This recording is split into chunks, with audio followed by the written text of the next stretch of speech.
people talk about the old days, you know, where there was a payphone on every corner, when folks walked uphill both ways to school, when a Bulls-Knicks double overtime game was not a hostage situation. Back then, a win was a win and a loss was a loss. Gosh darn it, not anymore. In today's NBA, some wins feel like losses, some losses feel like wins, while other losses feel like catastrophic events where any individual night could alter the fate of the franchise. Take last night's Pelicans-Thunder game. Oklahoma City got the W, but it definitely didn't feel like it after Russell Westbrook got hurt. Watch what this felt like in real time. You know, when they've gone out, it's been Pelican ball. Well, and the other thing you ask yourself is,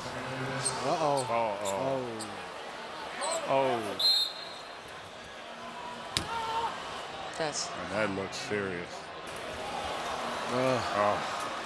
They just showed the replay. Yep. Well, you hope it's not too serious. The team would announce the injury as an ankle sprain, but we still don't know yet just how severe. Some ankle sprains cost a player just a few games. Some can cost a few months. And as usual, Steven Adams got right to the point in the locker room. Oh, shit. Yeah, it's just real. Yeah, it feels bad. Sums it up. Yeah, it feels real bad. I don't know You what can he said. imagine Feels real bad. what That he all I said understood. under that. Meanwhile, in the other locker room, things were also not good. Sure, it was just one loss, but New Orleans is not exactly in a hey, you win some, you lose some situation.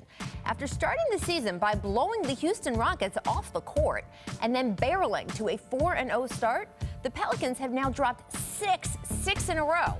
Anthony Davis recently told Yahoo he feels he's, quote, got to play almost perfect every night to give us a chance to win, which is a lot of pressure, but I imagine not as much as his teammates feel, considering this season is shaping up as a make-or-break referendum on whether AD wants to stay with the franchise long term. It's this coming summer that the Pelicans can offer Davis a supermax, and either he takes it or he tells them he won't be re-signing, in which case, well, remember when Danny Ainge and Magic Johnson used to go at it during all those legendary Celtics-Lakers games? Yeah. That is nothing compared to what you're going to see if the Pelicans have to trade Anthony Davis and the Celtics and Lakers get into a bidding war. Both of these men, they're watching every Pelicans loss and win closely as if they were watching their own franchises. And yes, every loss is starting to feel heavy. Of course, at the other end of the spectrum, you have teams like the Cavaliers and the Knicks, who both lost last night, but in their cases, those losses will ultimately count as wins in their race to position themselves in the lottery. Tanking is hardly a new phenomenon, although the Cavs may have set a record in how quickly they went from a team that saw itself as a playoff contender to a team that has thrown in the towel, playing a whole two regular season games before deciding to change course. And if you look at the way the Cavs melted down in the final minute last night against the Magic, 40 seconds. You can see why this was a good decision. Cleveland had the ball and we're up 3 with less than 24 seconds remaining. You dribble out the shot clock, you don't turn it over twice before Evan Fournier sinks a buzzer beater.